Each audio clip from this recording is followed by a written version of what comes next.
안녕하세요. 열공품타입니다. 자, 오늘은 문제 3번에 대해서 한번 풀어보도록 하겠습니다.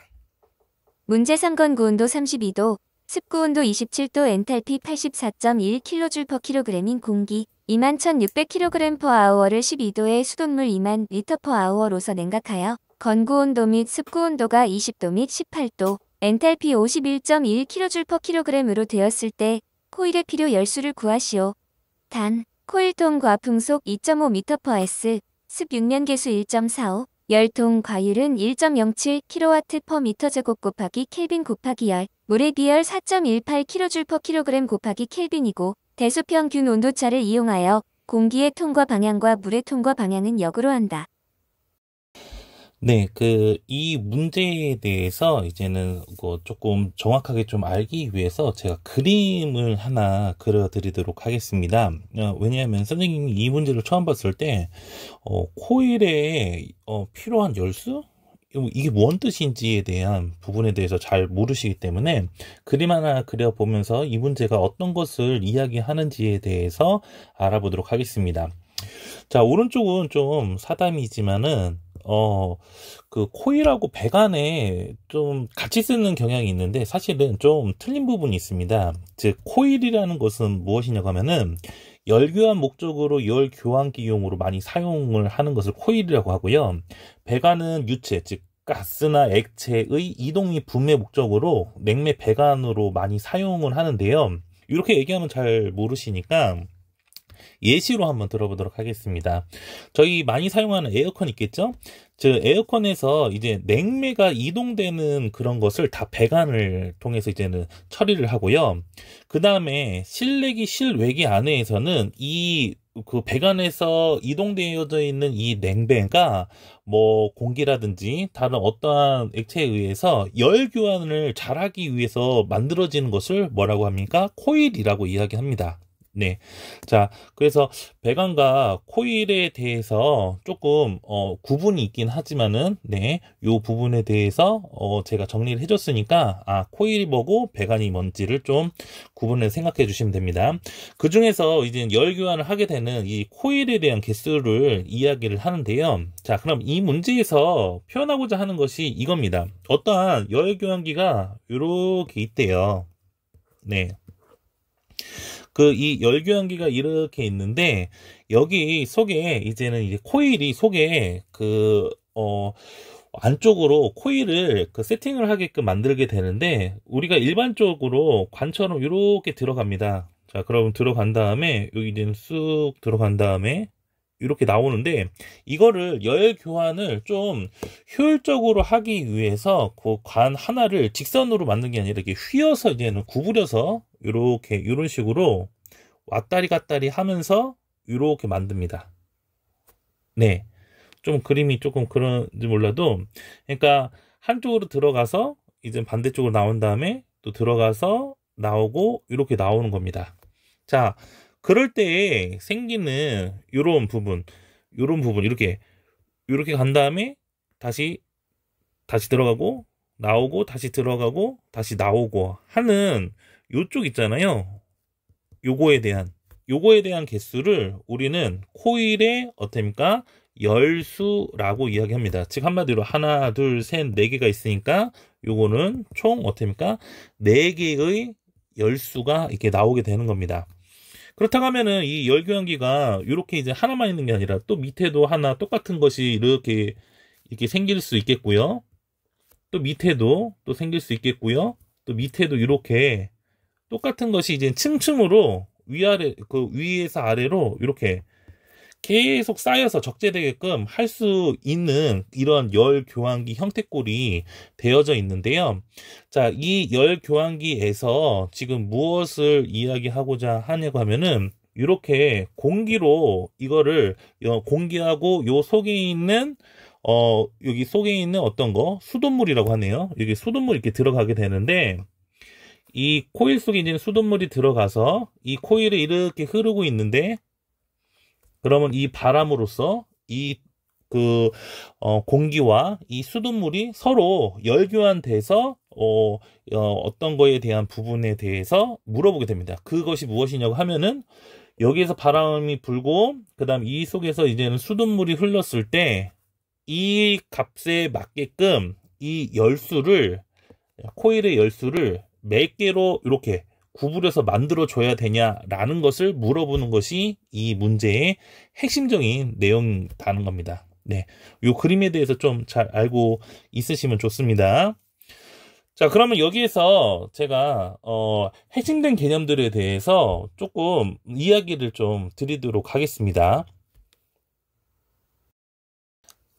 자, 이 문제도 많이 문제를 풀어보는 문제 중에 하나인데, 우리가 열 전달량에 대해서 구하는 방법들이 있잖아요. 그러니까 열 교환이라는 것은 서로 간의 열을 주고받는 거에 대한 부분이기 때문에 열 전달량을 구하는 방법을 통해서 이 문제를 풀게 되는 겁니다. 그러면은 열 전달량, 즉 서로 간의 이제 열 전달량에 대해서 구하는 그 공식을 하기 위해서 우리는 기본적인 개념에 대해서 좀 알고 있으셔야지 어떠한 열 전달량을 구할 때 어떠한 것이 있으니까 요거에 대한 조건을 주어졌으니까 열 전달량 어떤 걸 써야 돼. 어떤 조건을 주어졌을 때 열 전달량 뭘 써야 돼 라고 구분해서 좀 들어가셔야 돼요. 그러니까 이게 그 열 전달량 구하는 방법에 대해서 제가 여기서 크게 이제는 세 가지로 이제는 이야기를 드릴 겁니다. 그런데 이 세 가지로 말씀을 드릴 때에 문제상에서 어떠한 조건을 주어졌을 때 어떠한 열 전달량, 어떤 구하는 식을 어떤 걸 써야지 라고 마음속으로 먹고선 그거에 대해서 이제는 구하시게 되는 건데, 자, 그러면은 어떤 조건에 대한 부분에 대해서 그걸 해석을 잘 하셔야 되잖아요. 그 해석을 잘 하기 위해서 제가 지금 쭈루룩 핵심적인 거에 대한 열 전달량을 구하기 위해서 어떠한 조건이 필요하니까 이 조건은 어떤 조건이 있어서 이 열 전달량 뭘 써야 돼 라고 이야기할 수 있게끔 공존행동에 대한 기본적인 개념을 조금 이야기를 좀 하도록 하겠습니다. 공존행동 기사에서 중요한 핵심적인 걸 더 핵심적인 거면 더 많이 있겠지만은 저희 공존행동 시험을 보기 위해서는 최소한으로 요 정도까지에 대한 개념에 대해서는 잘 정의하고 알고 있으셔야 돼요. 그러니까 뭐냐면은 그 중에 제가 바로바로 얘기하도록 할게요. 자, 온도에 대한 개념에 대해서 좀 알고 있으셔야 되고요. 그 다음에 습도, 그 다음에 온도, 습도, 그 다음에 열량, 그 다음에 비열, 그 다음에 밀도, 그 다음에 비체적, 그 다음에 비중량, 그 다음에 비중, 그 다음에 압력, 그 다음에 열 전달량, 그 다음에 냉동 통과, 냉각통이 무엇인지는 여러분들이 개념에 대해서는 정의를 해주셔야 된다. 지금 보면은 다시 한번 할게요. 하나, 둘, 셋, 넷, 다, 일곱, 여덟, 아홉, 열, 11, 12에 대한 이 12가지 개념에 대해서는, 12가지 개념에서는 잘 알고 있으셔야 돼요. 그러니까 이거에 대한 개념을 밑바탕으로 해서, 이 개념을 통해서, 이게 혼합돼서요. 네. 이 개념들이 혼합이 되어서, 네. 공식들이 나오게 되는 겁니다. 네.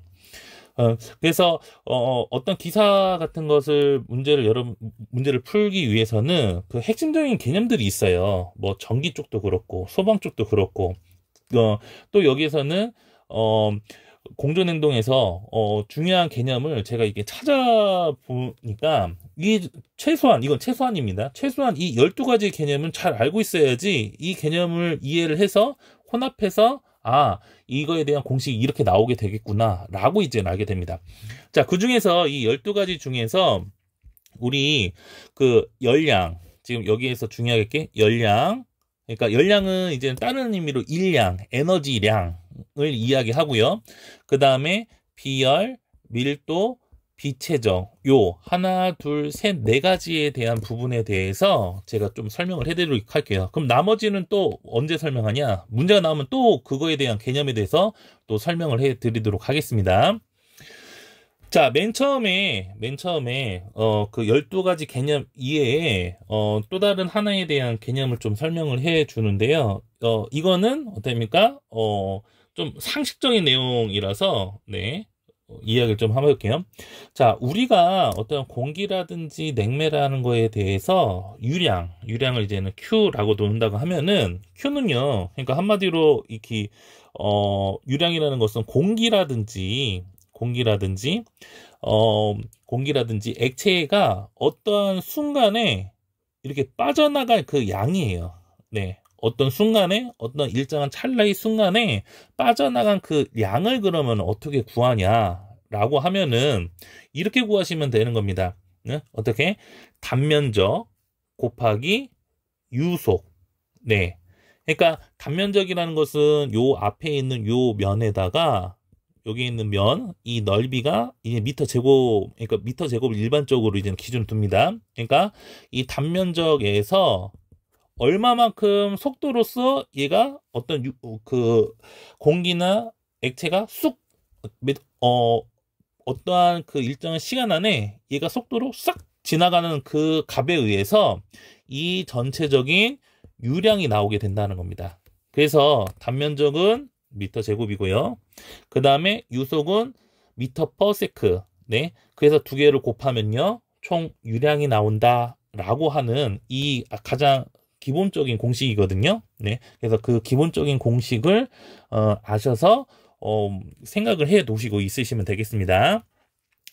자, 그 다음에 두 번째는 열량입니다. 열량. 네. 지금 가장 기본적인 12가지 개념 중에서 네, 열량입니다.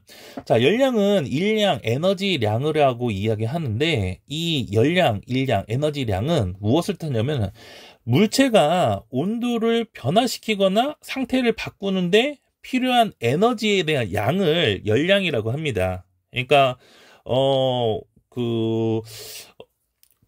어떤 것을 이야기하냐고 하면요. 우리가 그런 거 있잖아요. 이렇게 물이 있어요, 물. 이렇게 물이 있는데, 이 물을, 이게 끓이잖아요. 그러면은 끓이면은 이 물이 그냥 가만히 있습니다. 그 가만히 있을 때, 그냥 가만히 있는데, 이거 가만히 있으니까 아무 일도 안 하나? 아니에요. 그 일을 하고 있는 거예요. 예? 그 열량, 일량이 있다는 거예요. 에너지량이. 그러니까 뭐냐면은, 뭐에 대한 거요? 이 온도를 변화시키는 일을 하고 있다고요. 즉 한마디로 상태는 변하지 않는데 온도가 변하는 그것을 우리는 뭐라고 이야기하냐면은 현열, 그 열량 중에 그 상태는 변하지 않고 온도만 변하는 것을 우리는 현열이라고 이야기합니다. 그리고 얘가 어느 순간이요. 얘가 김이 모락모락 이렇게 나는 게 있을 거예요. 어느 순간. 거의 이제 일반적으로 이제는 100도대가 그렇게 되는데, 물은 그 이렇게 모락모락 이렇게 났을 때 이 물체가 어떻게 되는 겁니까? 네. 이렇게, 액체에서 기체로 되는 거 있잖아요. 그러니까 온도는 변하지 않고 상태의 변화만 생길 때 생기는 요런 거를 우리는 어떻습니까? 잠열이라고 이야기를 하게 된대요. 그래서 우리가 어떤 거에 대해서 일량, 즉 에너지량, 열량을 구하는 그 자체는 뭐냐면은 현열 플러스 잠열을 해주시면은 전체에 대한 그 열량이 나오게 된다는 것을 알 수 있게 된다는 겁니다. 그래서 요거에 대해서 이제는 열량은 현열 플러스 잠열을 두 개를 합하면은 우리가 열량을 구할 수 있겠구나 라고 이제는 생각을 하시면 됩니다. 그런데 이거는 좀 알고 계셔야 됩니다.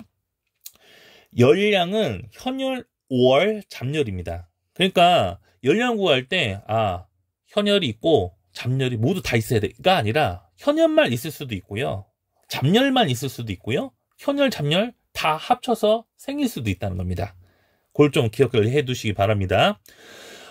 그런데 만약 조건에서 어떠한 열량 값이 무엇이냐라고 했을 때 현열이 들어져 있고요. 그 다음에 잠열이 들어져 있을 때는요. 그 어떤 걸 행동할 때 그거를 다 더해서 모두 다 합친 그 값을 갖고선요. 구하시면 되는 겁니다.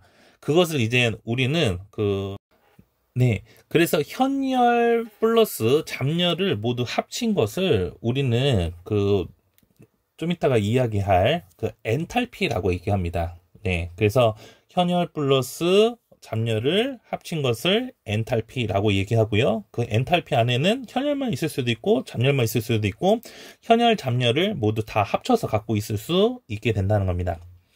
자, 그러면은 여기에서 그 잡열에서 여러분들이 반드시 암기하고 가셔야 될 부분이 있습니다. 제가 암기하라고 하는 부분은요, 최소한입니다. 예, 이거를 합격을 하기 위해서는 이 정도까지는 암기를 하셔야 된다라고 이야기를 하는데, 그 부분이 막 너무 극단적으로 모든 걸 다 외워야 된다는 게 아니에요. 그러니까 이거는 반드시 알고 이건 반드시 써야 되는 거니까 최소한 마지노선입니다. 제가 얘기하는 거는. 자, 맨 처음에는 그 증발 잡열이 있는데 증발 잡열, 그러니까 뭐가 있냐고 하면은 이 증발 잡열이라는 것은 뭐냐고 하면은 우리가 이렇게 있어요. 자, 액체가 있고요. 그다음 여기 고체가 있고 액체가 있고 이제 기체가 있다라고 하면은 액체가 기체로 됐을 때를 이거를 증발이라고 합니다. 그쵸? 네. 그 다음에 또 고체가 액체로 되는 것을 이제는 융해라고 하고요. 그 다음에 액체에서 고체로 가는 것을 이제는 뭐 이거는 뭐 액체에서 이제는 고체로 가는 것을 이제는 응고라고 합니다. 네. 여기까지는 좀 아시면 되는데, 그러면은 이렇게 증발, 즉 액체에서 기체되는 그 잡열, 그 온도는 변하지 않고 상만 변하는 때에 대한 그 증발 잡열이 있어요. 근데 증발 잡열 0도씨에서의 증발 잡열하고 100도씨에 대한 증발 잡열을 여러분들이 아셔야 되는데, 일반적으로 0도씨에 있을 때 증발 잡열을 많이 사용해요. 예? 2501 킬로줄 퍼 킬로그램이라고 이게 열량 단위입니다. 네. 그래서 2501kJ 퍼 킬로그램이에요. 그렇다고 하면은 우리 열량에 대한 단위가 그러면은 무엇이냐고 하면은 1kg 할 때 1kg 당은요, 어떻게까 열량을 할 때의 단위는 킬로줄로 많이 씁니다. 자, 그 다음에 물 100도씨에서의 증발 잡열은 2256kJ 퍼 킬로그램. 그 다음에 이제는 얼음 있잖아요. 얼음에 대해서 이제는 고체가 액체로 0도씨에서 이제는 그 고체 얼음에서 액체로 바뀔 때에 대한 융의 잡열, 즉 융의 응고 잡열은 333.6kJ 퍼 킬로그램입니다. 일반적으로 최근에 이제는 문제들 같은 경우는 이런 것들 증발 잡열이라든지 융의 잡열에 대한 부분에 대해서 이게 주어져요. 네, 주어지는데 옛날 거 같은 경우는 여러분을 알고 있다라고 판단을 해서 그냥 당연히 알고 있을 거라고 생각하고 그냥 또 그냥 주어지지 않고 그냥 물어보는 경우도 있습니다. 그래서 이 부분은 제가 암기하라고 하는 부분은 반드시 최소한이니까요. 꼭 암기하셔야 됩니다. 자, 그 다음에 이야기할 것은 비열입니다. 비열이라는 것은요. 네. 비열이라는 것은 요겁니다. 어떤 물질이 1kg당 1도씨 올라가는 데 필요한 열량을 우리는 어떻습니까? 비열이라고 이야기하고요. 그 다음에 비열 중에는 세 가지를 좀 암기하셔야 돼요. 어떤 비열을 암기하시냐면 수증기의 비열. 수증기에 대한 비열은 2.1kJ 퍼 킬로그램 도. 그 다음에 물의 비열은 4.18kJ 퍼 킬로그램 곱하기 도. 근데 이거를 일반적으로 4.2kJ이라고 쓰는 데가 많이 있어요. 그래서 이 수증기는 물의 딱 반 정도가 되는데, 네, 요 조건이 어떻게 주어냐 따라서 여러분들이 그냥 판단을 하시면 되겠습니다. 자, 그러면 얼음의 비열은 1.01kJ 퍼 킬로그램 곱하기 어떻습니까? 도입니다. 자, 이거는 정합 비열과 정적 비열은 제가 나중에 또 한 번 더 얘기할 건데, 이 정합 비열은 정압, 그러니까 그러니까 고정시켰다는 거예요. 압력을. 정합 비열은 그러니까 압력이 일정한 상태에서 가열했을 때에 대한 비열을 이야기하고요. 정적 비열은 뭘 고정합니까? 그렇죠. 최적, 부피를, 최적을 어떻게 보면 픽스 시켜놓고 가열했을 때의 경우에 대한 비열을 정적 비열이라고 이야기를 하게 되는 겁니다. 자, 그 다음에 이제는 밀도와 비최적에 대해서 이야기를 좀 해보도록 하겠습니다. 자, 밀도는요, 이렇게 이런 걸 이제 로우라고 하거든요. 밀도 로우는 자 단위 부피당 질량을 나타내는, 그러니까 부피당 질량을 나타내는, 그러니까 부피당 질량을 나타내는 물질 고유한 특성인데, 부피니까 우리가 일반적인 우리가 부피라는 것은 그 뭐 어떠한 공간 안에, 즉 일반적인 큐빅, 그러니까 뭐 상자라든지, 이게 큐빅이 어떠냐면 이러한 형태꼴이죠. 네, 이렇게. 네, 뭐 정사각형, 직사각형 이런 거. 그러면은 요거에 대해서 가로 곱하기 세로 곱하기 높이 이런 형태꼴이 이제는 일반적으로 그 부피를 나타내는 기본 단위가 되는데, 그러면 요거를 이제는 미터로 하면 미터 세제곱당 요 속에 얼마만큼에 대한 질량을 갖고 있냐.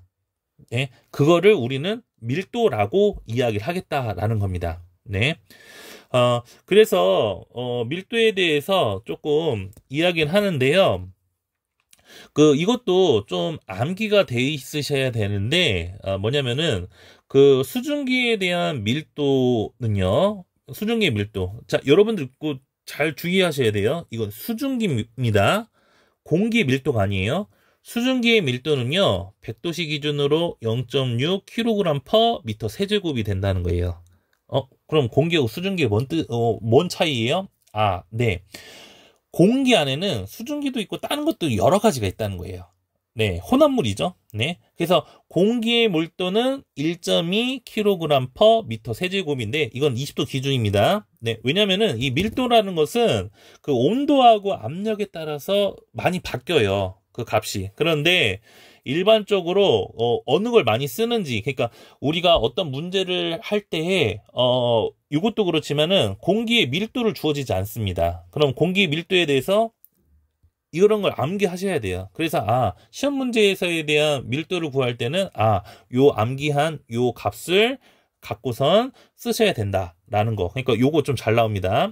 자, 그 다음에 물의 밀도는요, 어떻습니까? 4도씨 기준으로 해서 1000kg/m 세제곱이 나오는데, 근데 이것도 이제 잘 쓰이는데, 이거에서 잘 쓰이는 것이 무엇이냐고 하면은 우리가 단위 변환할 때 많이 써야 돼요. 1m 세제곱은 1000kg, 1000kg은 1000리터. 왜요? 물의 밀도 때문에. 왜요? 1m 세제곱당 1000kg이라고 얘기했으니까 1m 세제곱은 1000kg이 되는 거고요. 킬로그램하고 리터는요, 네, 똑같은 단위라고 생각을 하시면 되겠습니다. 자, 마지막으로 얼음의 밀도는요, 어떻습니까? 916.8kg/m 세제곱, 0도 기준입니다. 온도에 대한 어떤 기준에 의해서 밀도 값을 이렇게 했는데, 공기의 밀도, 그 다음에 물의 밀도, 이 두 가지를 가장 많이 쓰게 되는 겁니다. 자, 그 다음에 비체적이라고 합니다. 네. 비체적 부위는요, 비체적 부위를 어떻게 쓰냐면은 단위 질량당 물질의 부피를 나타내는 물리력. 한마디로 밀도의 역이에요. 밀도는요, 어떤 공간 상위에서에 대한 질량. 이제는 비체적은 어떤 질량이 있으면은 부피는 어느 정도를 차지해야 돼라고 이야기를 하게 되는 거예요. 네. 자, 그래서 여기에서 이제 진짜 많이 쓰는 이 식 하나가 나와요. 어떤 식이 나오냐고 하면은 G라는, 네, 우리 질량을 나타낼 때에 대한 질량 단위로에 대한 손풍량, 부피 단위로 했을 때 손풍량을 이렇게 두 가지가 나와요. G 또는 Q가 이렇게 있는데, G라는 것은 뭐냐면은 초당 얼마만큼에 대한 양, 그러니까 송풍에 대한, 그러니까 그 안쪽에 들어가져 있는 공기에 의해서 생기는 거기에 있는 질량에 대한 값들을 이야기하거든요.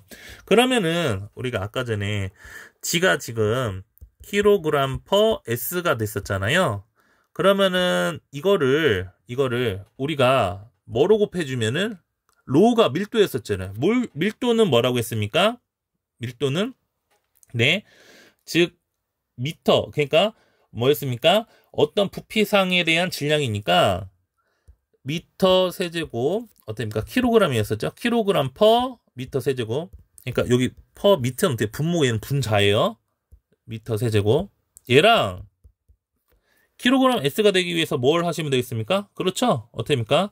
요 부피 단위의 손풍량 미터 세제곱 S로 나눠주면은 어떻습니까? 질량 단위의 손풍량이 나오게 된다는 거예요.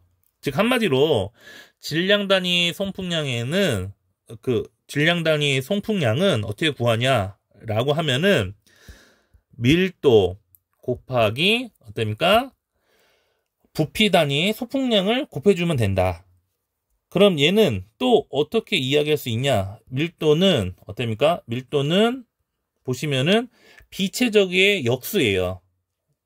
네. 이거가 들으시면은 쉽지만은 이거를 한번 곰곰이 생각을 한번 해보시고 넘어가셔야 됩니다. 왜요? 밀도는 부피당 질량, 비체적은 질량당 어떻습니까? 그 부피를 차지하는 겁니다. 예.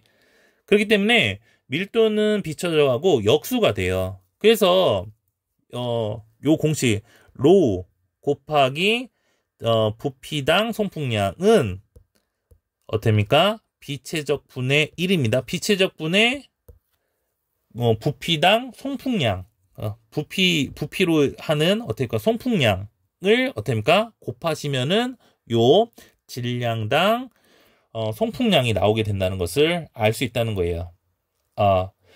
이거를 제가 얘기하면서 이거 뭐지? 라고 얘기하는데 문제를 보시면은 이런 문제들이 되게 많아요. 주어진 조건이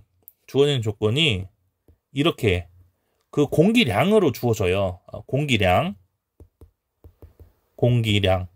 지금 한마디로 그 부피 단위에 대한 송풍량으로 이렇게 주어져요. 그러면은 여러분들이 어떻습니까?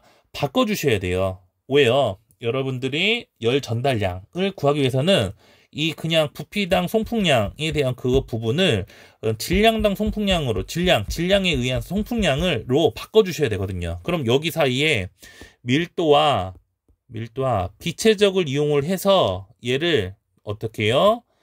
그 질량당 송풍량으로 이렇게 좀 바꿔주셔야 돼요. 그래서 밀도에 대한 조건을 주어지든지 비체적으로 주어지든지 그거는 각각의 비체적으로 주어지든지 이거는 문제에 대한 조건을 바라보셔야 된다는 겁니다. 아시겠네요? 네, 문제 보시면 더 정확해집니다.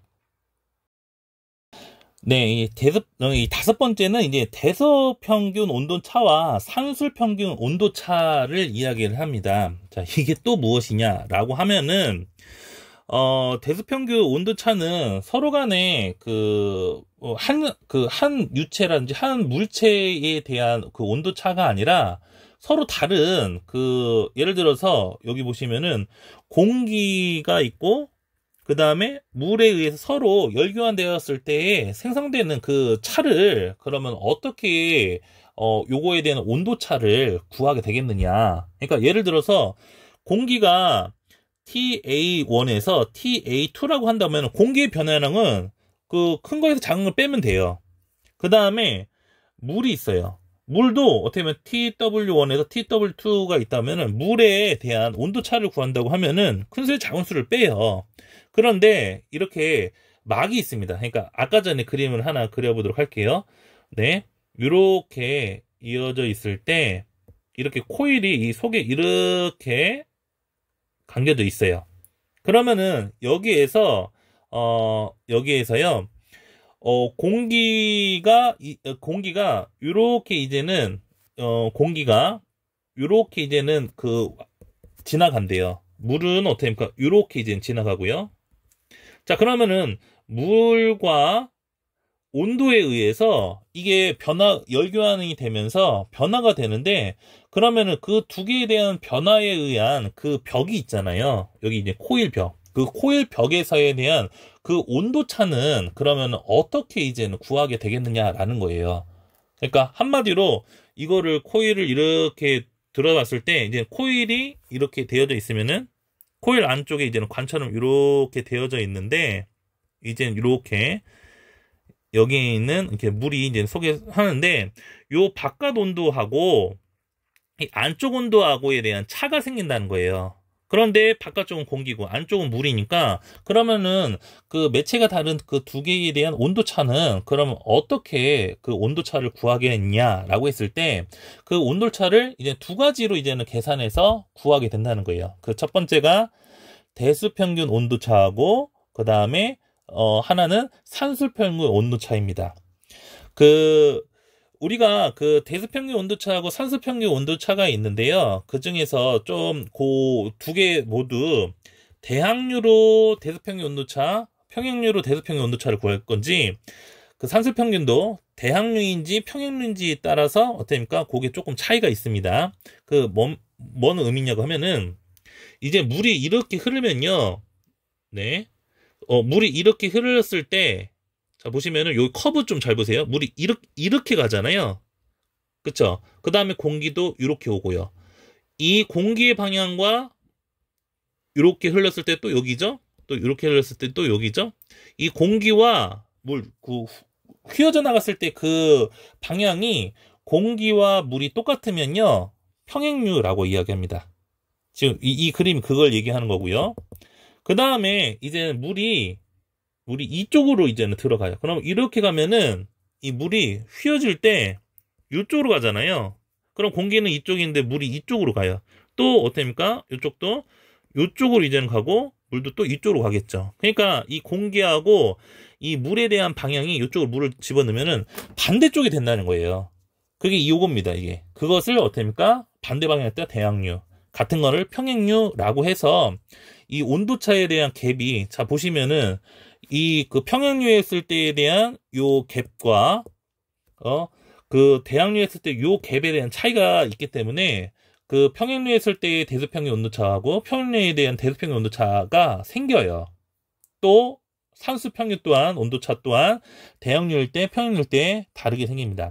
자, 그러면 대수평균 온도차는 지금 대항류하고 평행류를 어떻게 합니까? 그 조건에서 주어진다라고 이야기하면은 이거에 의해서 지금 공기가 이렇게 TA1에서 TA2 열 교환에 의해서 요 바깥에 이제 테두리에 의해서 열 교환이 되면서 어떻게 TA2로 이렇게 바뀌었대요.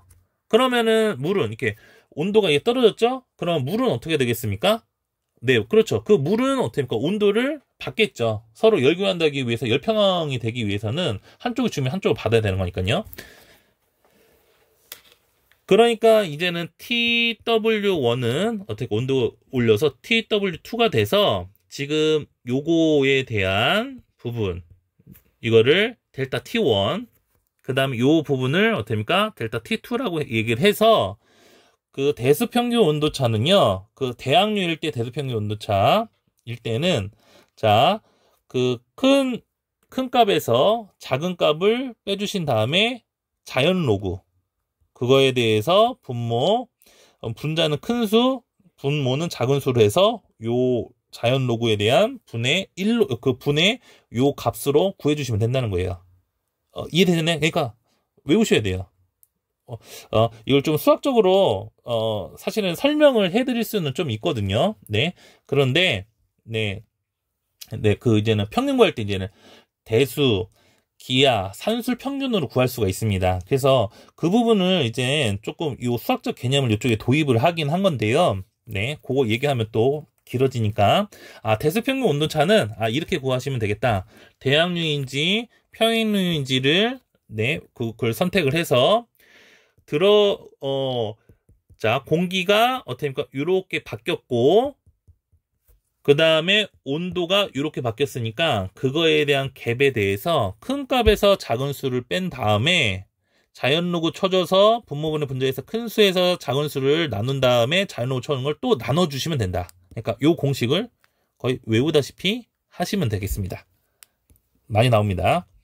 그 대수평균 온도차. 그리고 평행류일 때도 당연히 그거예요. 그러니까 그 아까 전에 얘기했듯이 이게 공기하고 물이 똑같은 방향을 취하고 있으니까 그 공기에 대해서 이렇게 떨어졌을 때 물은 이렇게 되었을 때 물은 온도가 올라갔을 때 이 그 온도 차에 대한 그 부분에 대해서 큰 수에서 작은 수를 빼준 다음에 자연 녹을 한 다음에 큰 수에서 작은 수에 대한 걸 나눠서 자연 녹을 쳐줘서 그걸 다시 나눠주면은 이 대수평균 온도차가 생긴다라고 이제는 알고 있으시면 되겠습니다. 네. 그래서 여기서 중요한 거는 평행류인지 네, 평행류인지 아니면은 평행류인지 아니면은 대항류인지를 맨 처음에 확실하게 보셔야 돼요. 됐습니까? 이거를 평균 온도차를 구하는데 얘가 대항류야, 평행류야 먼저 체크하시고요. 그 다음에 두 번째는요, 대수평균 온도차를 구해야 되는 건지 산수평균 온도차를 구해야 되는 건지를 체크를 하셔야 되는 거고요.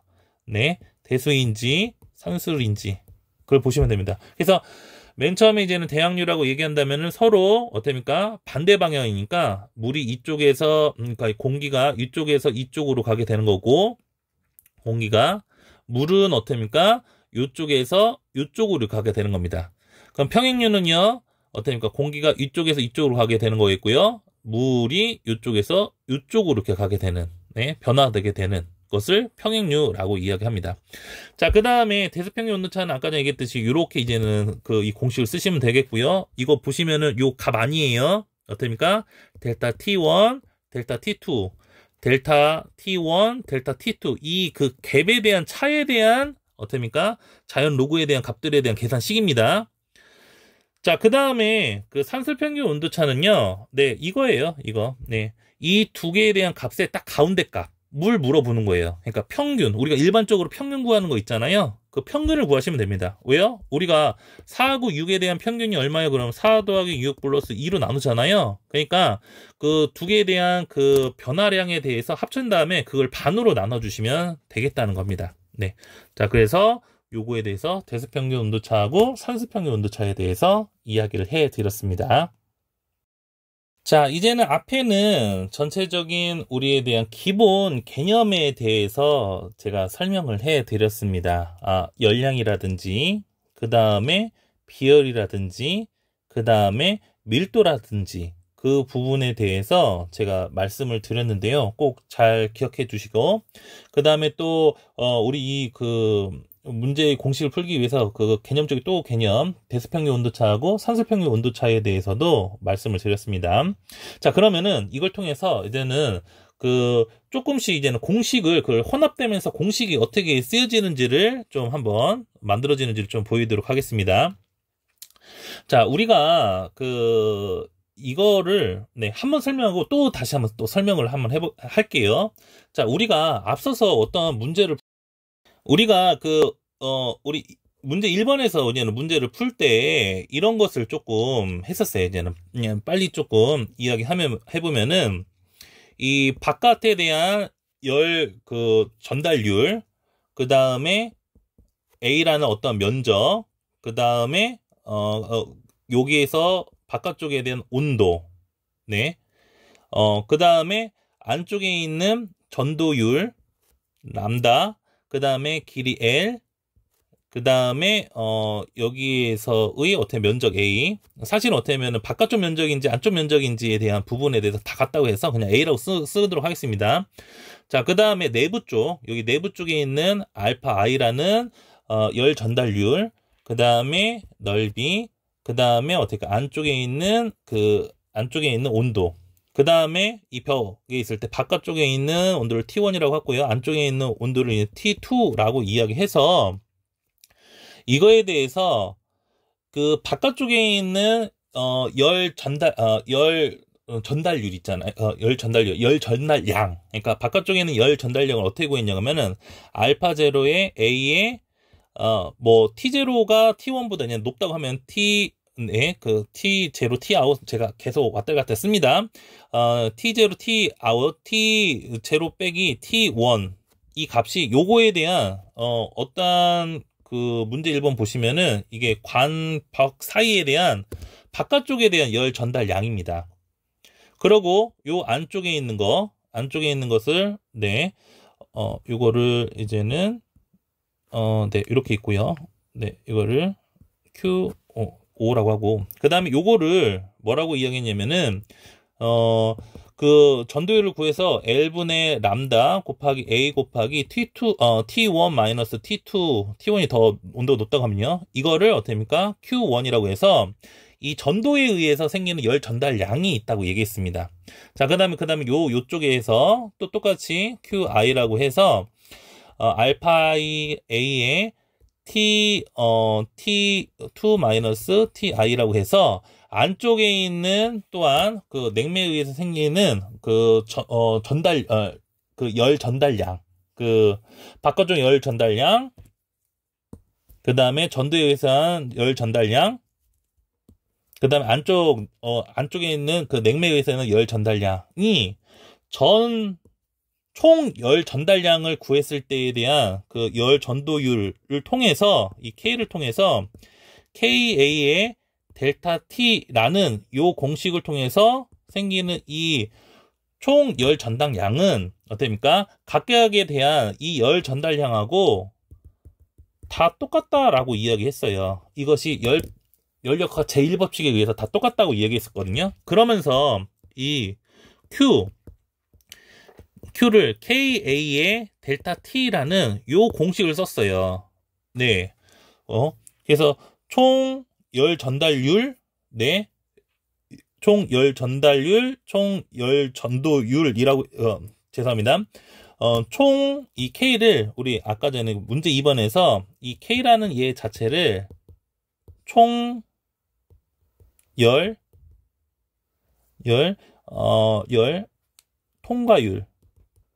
통과율 아니면은 열 총자 쓰지 않으셔도, 예, 총체적인 거기 때문에 제가 계속 총이라고 얘기하는데, 열 통과율, 그 다음에 열 관류율이라고 이야기했어요. 네, 요 K를. 그래서 이 열 전달량을 구할 때에 열 통과율 곱하기 어떨까 면적 곱하기 온도에 대한 변화량을 통해서 이거를 구하게 된다라고 이야기를 하게 되었습니다. 이것이 우리가 일반적으로 구하고자 하는 요 것은요, 사실은 이렇게 열 전달률이라는 거는 서로 간에 대한 열에 대한 열 교환에 의해서 생기는 열 전달이잖아요. 근데 그것이 이제 하나의 이제 코일 안쪽에서 생기는 그런 부분을 계산하기 때문에 요거를 그냥 KA의 델타 T라는 요 공식으로서 쓴다는 거예요. 그런데 이젠 뭐냐고 하면은 여기에서 코일의 열수가 지금 이렇게 하나만 이렇게 아까 전에 보여드렸잖아요. 이렇게 되어 있으면은, 이렇게 돼 있어서 우리가 앞서서 문제에서 그 코일의 열수가 주어지지 않다고 하면은 하나의 그냥 관인 거예요. 이렇게 관 안에서 이 열 전달이 어떻게 됐냐. 그러고 그런 걸 이제는 물어본다고 생각을 하시면 되는 건데, 이제는 열수를 물어보기 때문에 이 열수라는 것은 이렇게 여기 휘는 부분을 총 몇 가지로 이제는 해야 되냐라는 요거를 이제는 구해야 되기 때문에, 그러면 여기에서 이 공식에서 조금 변형을 해야 돼요. 근데 그 변형하는 공식이 어떻게 되냐고 하면은 이 코일의 이제는 전 열량, 그러니까 코일의 전 열량이라 하는데 이것이 열 전달량이라고 생각을 하시면 되겠습니다. 이 코일에 의해서 생기는 열 전달량. 네? 이 QT가 K의 어떻습니까? K 똑같아요. 이 K는 여기 앞서서 이야기했던 이 K 열 통과율, 열 관류율과 똑같은 거고요. FN이라는 것은요, 우리가 F라는 것은 코일의 전면 면적이에요. 그러니까 코일의 전면 면적이라는 것이 무엇이냐고 하면은, 요 코일이 이렇게 있으면 요거 하나만 갖고 와볼게요. 여기 앞서서 이렇게 생겼을 때 이렇게 앞에 공기가 이제는 통하게 되는 요 부분을 코일의 전면 면적이라고 이야기를 하게 됩니다. 그 다음에 어떻습니까? 코일의 열수를 하나, 둘, 셋, 넷. 그러니까 열수를 N이라고 잡고요. 네. 그래서 전면 면적 곱하기 N. 그 다음에 우리가 하는 이 온도에 대한 변화량을 이제는 어떻습니까? 델타 TM. 왜냐하면은 바깥쪽하고 안쪽하고에 대한 서로 다른 냉매이기 때문에 그거에 대한 부분에 대한 온도차 켈TM. 그 다음에 이제는 어떻습니까? 사실은 이쪽에 있는 공식은 이 CW가 1이라는 거예요. 그것이 CW를 곱하게 되는데, 이 CW가 순면 보정계수. 그러니까 순면 보정계수라는 뭐냐고 하면은 조금 습하면은 열 전달이 더 잘 된다는 거예요. 그래서 일반적으로 순면 보정계수를 주어진다고 하면은 뭐 1 이상이 되게 되는 부분에 대해서 여기를 되는 CW에서 곱해주게 됩니다. 네.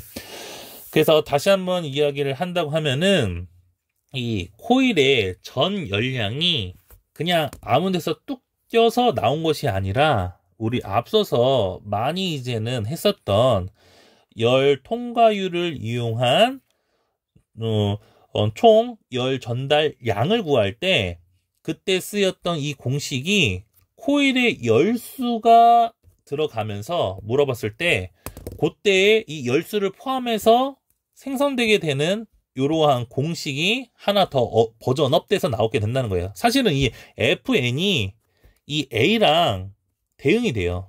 네, 대응이. 네. 이 대응이 된다라는 거. 그 부분에 대해서,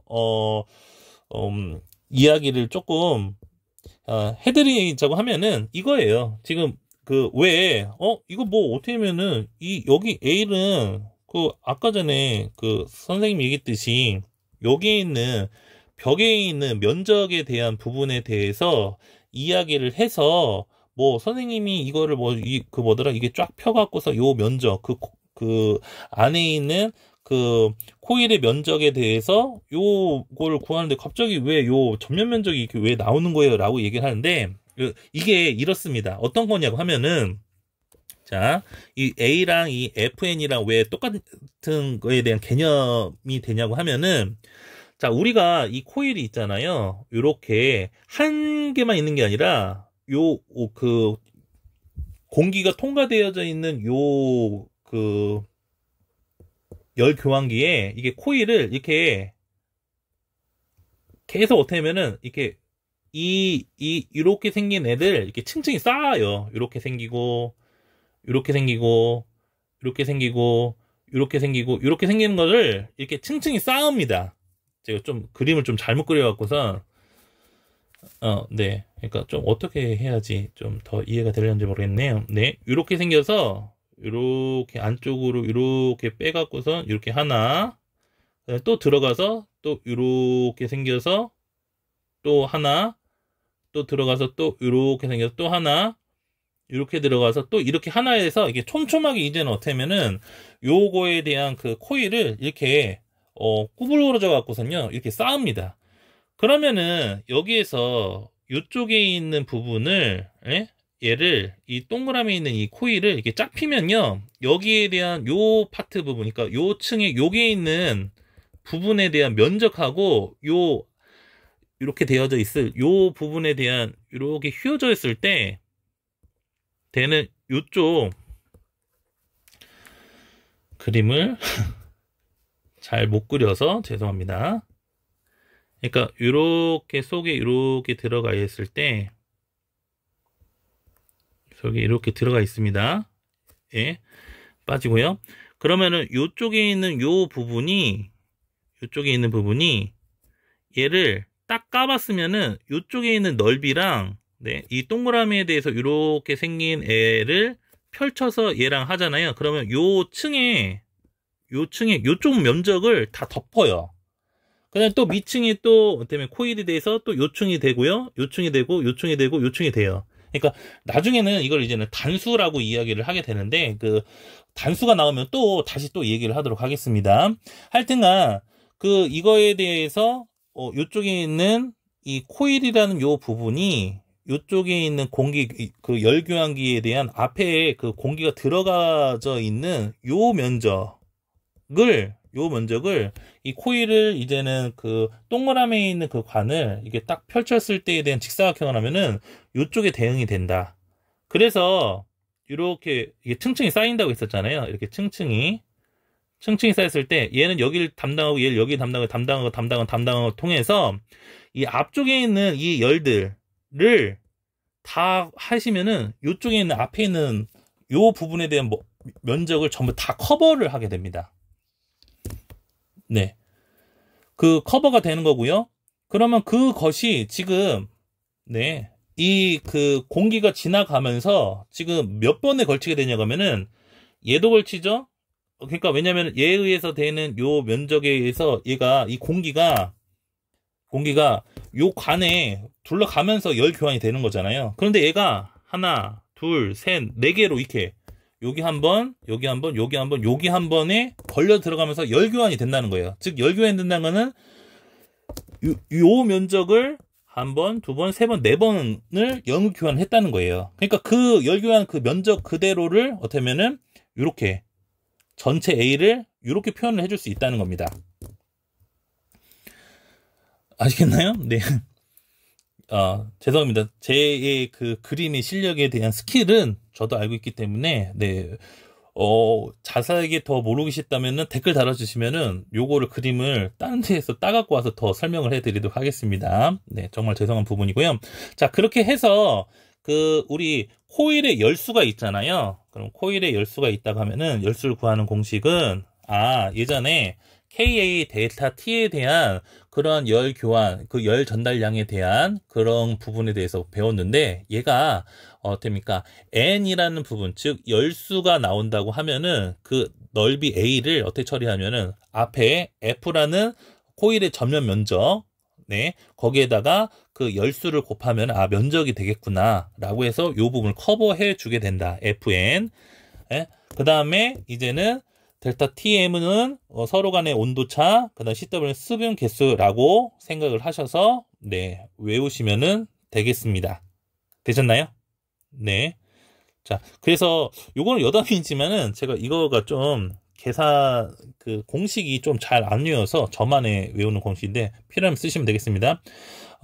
그래서 KA 델타 T에서, 업그레이드 버전에서 이렇게 쓰면 됐다라고 이제는 생각하시면 되고요. 그 다음에 이게 맨 처음에 잘 외워지지 않아서 얘를 봤더니, 가만히 봤더니, 제가 야구를 좋아하거든요. 야구를 좋아해서, 뜬금없는 야구입니다. 자, K, 어떻습니까? KT라는 그 팀명 아시죠? KT, 그 다음에 NC라는 어떻습니까? 야구팀 아시죠? KT, NC가 fight, 싸웠다. 그래서 KT, NC, F. 이렇게 외웠습니다. 네. 그냥 제 방식입니다. 네. 그래서 우리 코일 전 열량에 대한 부분에 대해서 하는 공식은 어떻습니까? K, FN, 델타 TM, CW. K는요, 코일의 전 열량. 죄송해요. 코일의 열 관류율. 그 다음에 죄송합니다. F는 코일의 전면 면적. 그 다음 N은 어떻습니까? 코일의 열수.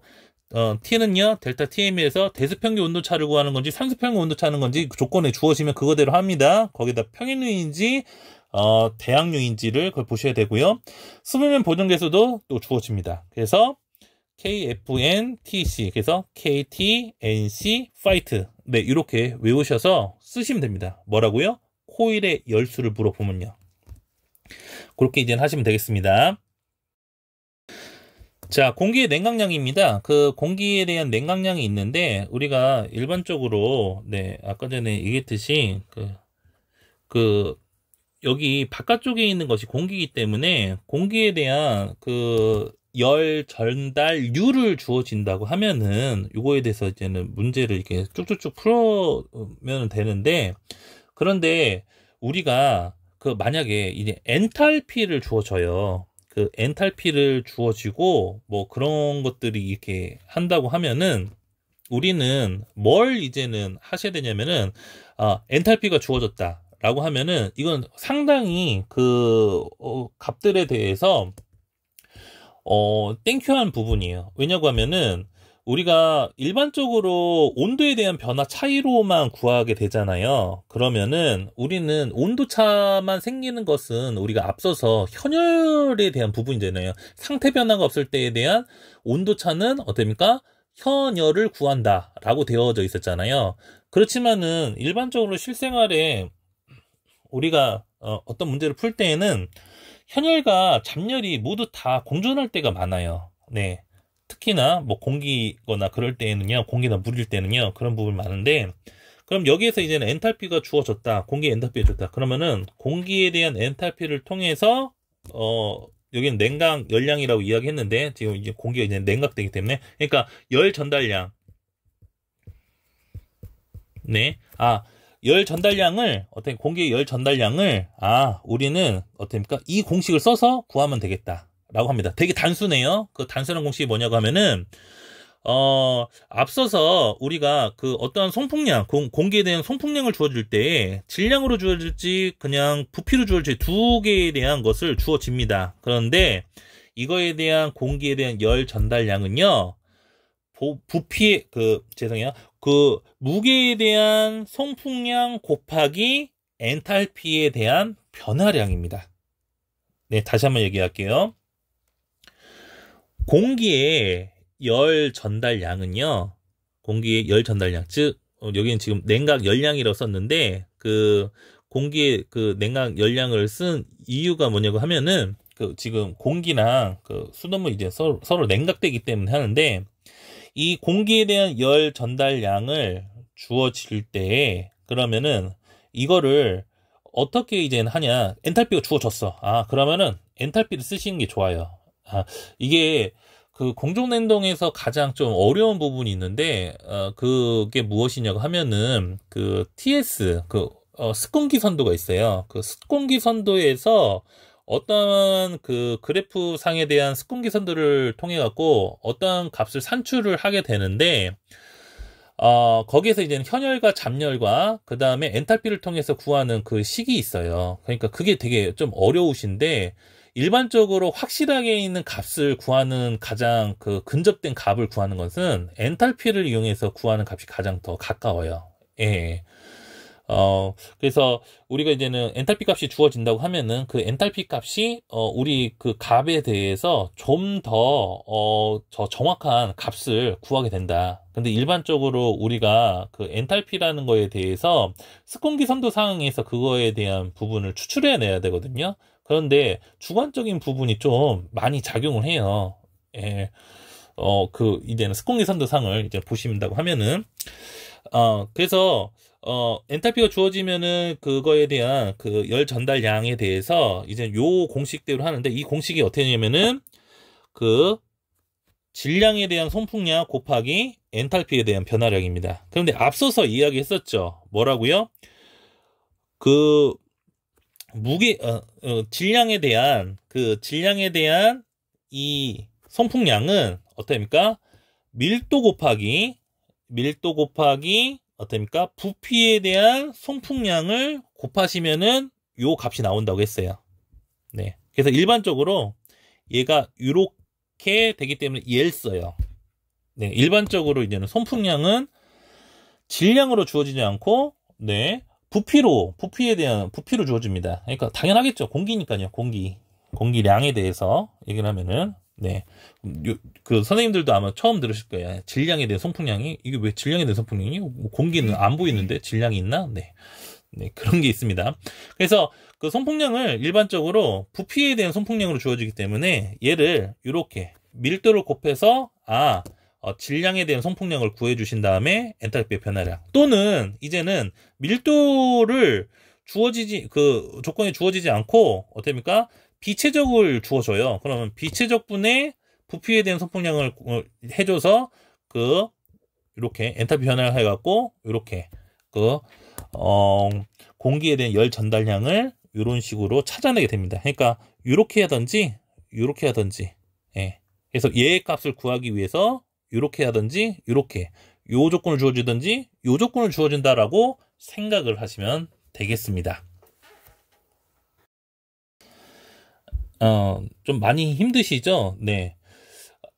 이게 제 강의가 지금 계산형으로만 이제는 지금 3번째로 올리고 있는데, 좀 늦어지고 있어서 너무 죄송스러운 부분이 있는데, 그 부분이 뭐냐면은 어떤 문제를 봤을 때 개념들이 뭐가 있는지를 계속 찾다 보니까, 예, 이게 사실은 그냥 찍고 그냥 올리면 되는데, 좀 선생님들한테 좀 더 유익하게 좀 하도록 하기 위해서 제 딴입니다. 유익한지 안 한지는 선생님들이 듣고서 이제 판단을 보긴 한데, 제가 주관적으로 이 영상을 다 몇 시간 동안 계속 한 다음에 찍었어요. 그 다음에 그 편집작업을 하다가 아쉬운 부분이 있어요. 그럼 또 첨가해서 또 첨가해서 또, 그러니까 이게 분량이, 그러니까 뭐라고 해야 되나, 점점 늘어지는 것 같아서, 네, 죄송합니다. 이게 컨텐츠에 안 맞게 뭐 유튜브에 대한 강의 컨텐츠는 짧아야 된다고 얘기를 하는데, 근데 이거에 대한 개념을 좀 설명을 좀 자세하게 드리기 위해서 좀 길어진다는 거 양해 말씀드리도록 하겠습니다.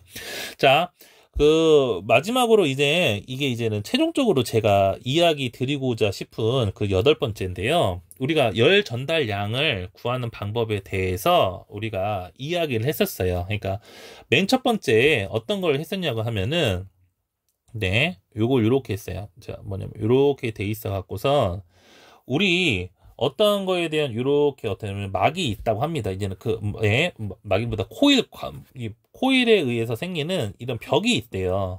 그럼 이 벽이 있는데, 그러면은 바깥쪽에 의해서 여기 이제는 공기라고 하고요. 여기 이제는 물이라고 이야기를 하도록 할게요. 물. 그러니까 공기가 이렇게 있고요. 공기가 이렇게 있고요. 공기가 이렇게 있죠. 물이 어떻습니까? 이렇게 흐른다고 합시다. 네, 흐른다고 이렇게 했을 때, 물이 공기가 이렇게 하고 이제는 물이 이렇게 있을 때, 이제는 코일에 대한 벽이 이렇게 되어져 있을 때, 우리는 어떻게 이제는 이야기해 줄 수 있게 되냐고 하면은, 이 공기에 의해서 어떻게 코일에 의해서 열교환이 되겠죠. 또 여기 있는 코일에 의해서, 네, 또 열 교환이 있겠죠? 또 물 또한 어떻습니까? 여기에 의해서 코일 벽을 타고 와서 물이 또 변화량이 있겠죠. 네. 그런데 요거에 대한 양에 대한 열 전달량들이 전부 다 에너지 보존, 즉 연력과 제1법칙에 의해서 다 똑같다는 거예요. 무슨 얘기인지 아시겠나요? 네. 그러니까 한마디로 보면은 뭐라고 해야 되나요? 문제 1번이 핵심적인 개념으로 계속 돌아가고 있는데, 그거에 대해서 이야기를 하는 것을 이렇게 문제가 되고 저렇게 문제가 되고, 근데 그 중에서 좀 더 심오하게 문제를 얘기하고 라는 부분이 계속 맨 돌아요. 문제를 풀어보신다고 하면요. 자, 그러면은 여기에서 우리가 공기하고 물, 네, 그 다음에 이제는 코일이 이렇게 주어진다고 하면은 공기에 대한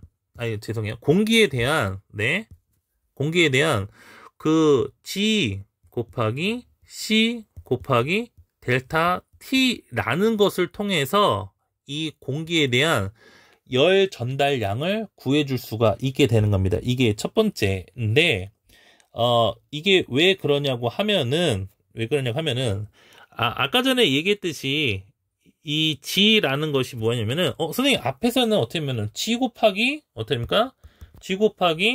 델타 H라고 얘로 구한다고 얘기했는데요. 선생님 왜 이렇게 말하세요? 예, 맞아요. 엔탈피를 주어진다라고 이야기하면은 얘로 구하는 게 맞습니다. 그런데 문제에 대한 조건에서 이야기를 했었죠. 이제는 공기에 대한 질량 단위에 대한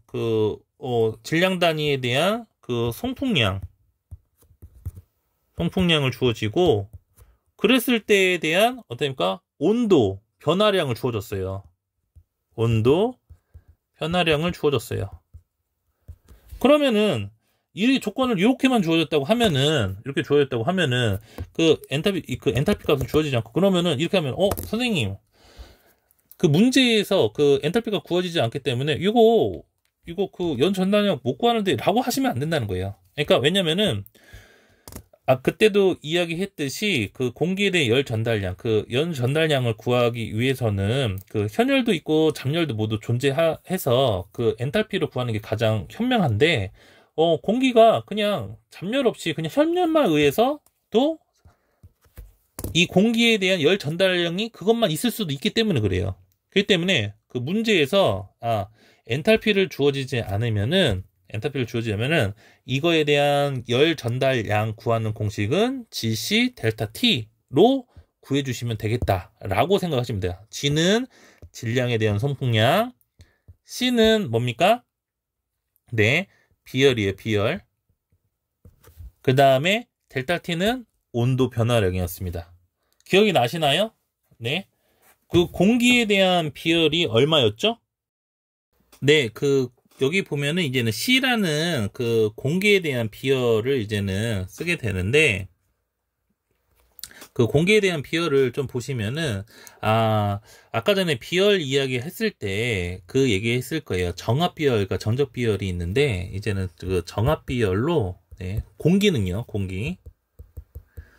공기에 대한 정압 비열은 어떻게 되냐면은 1.005 어떻습니까? 이렇게 됩니다. 킬로줄 퍼 어떻습니까? 킬로그램 곱하기 켈빈 이렇게 나오게 돼요. 그리고 여담이지만은 어떻습니까? 정적 비열 CV 즉 그 압력을 일정하게 픽스했을 때에 대한 어떻게 비열이고요. 그 다음에 부피를 픽스했을 때 그 비열은요 0.718 킬로줄 퍼 킬로그램 곱하기 켈빈 이렇게 나왔습니다. 그래서 저기 하나 더 좀 요거 같은 경우는 좀 눈여겨 보시는데 근데 일반적으로 이 공기하고 물 이렇게 주어졌을 때 요 부분에 대한 이 CP는요 일반적으로 많이 주어져요. 얼마냐면은 뭐 1로 많이 주어지긴 하는데 네. 요 값이 이렇게 된다라는 거 좀 아시면 되겠습니다. 자, 다시 한번 좀 돌아와서요.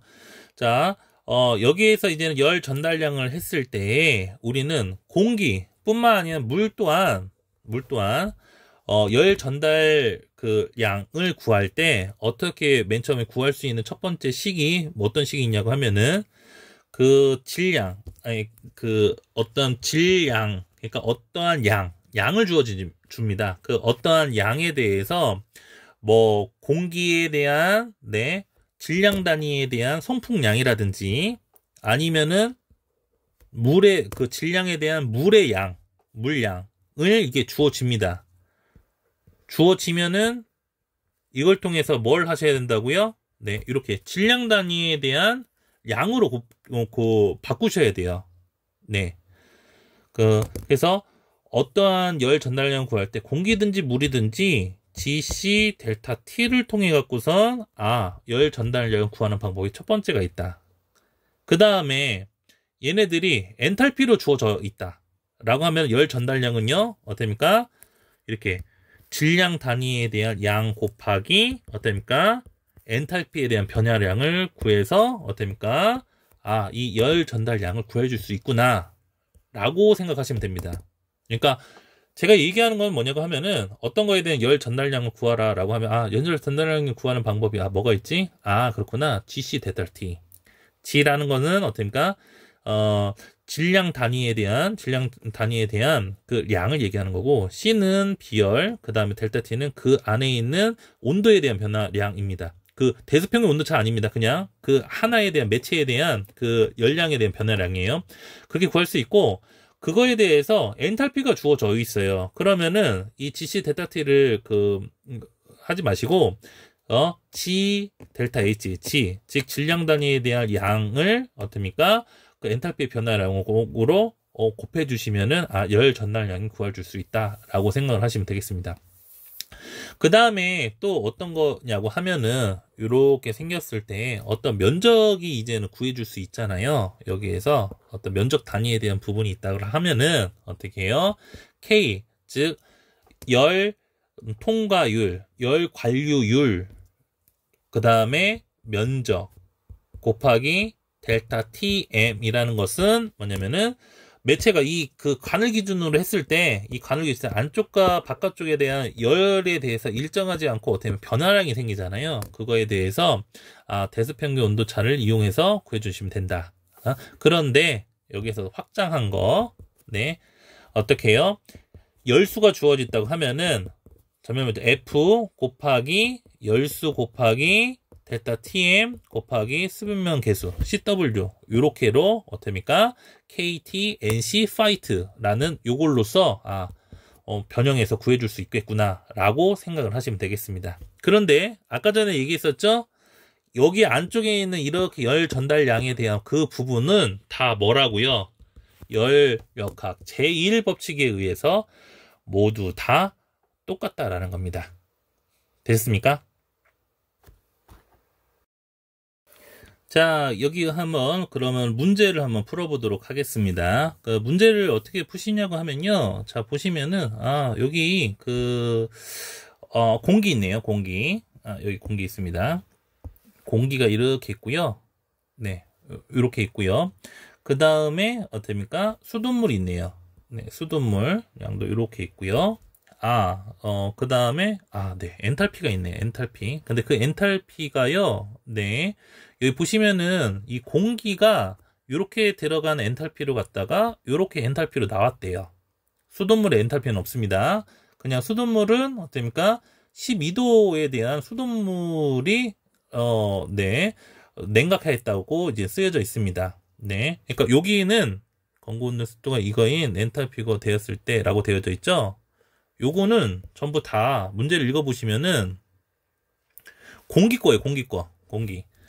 공기가 있는데 이 공기가 보시면은 건구 온도가 32도에서 건구 온도가 20도. 네, 습구 온도가 있네요. 네, 그래서 건구 온도하고 습구 온도를 주어진 이유가 네, 이거예요. 그러니까 건구 온도하고 습구 온도가 모두 변화가 되었잖아요. 그러니까 이 공기를 통해서 그 건구 온도하고 습구 온도는 제가 따로 그 온도 나오면은 다시 한번 정리해 주는데, 건구 온도가 변했고요. 습구 온도가 변했어요. 건구 온도가 변했다는 것은 현열이 변했다는 거고, 습구 온도가 변했다는 것은 잡열이 변했다는 거예요. 그러니까 이 공기는 한마디로 현열과 잡열이 전부 다 변화돼서 어떠한 그 에너지 열 전달을 했다는 얘기예요. 그러니까 우리는 건구 온도 따로 어떻게 구해서 열 전달량 구해야 되고요. 습구에 의해서 또 열 전달량 구해야 되니까 이중으로 하게 되는 그런 부분이 생기기 때문에 그걸 한꺼번에 이제는 할 수 있는 방법이 엔탈피입니다. 엔탈피. 그래서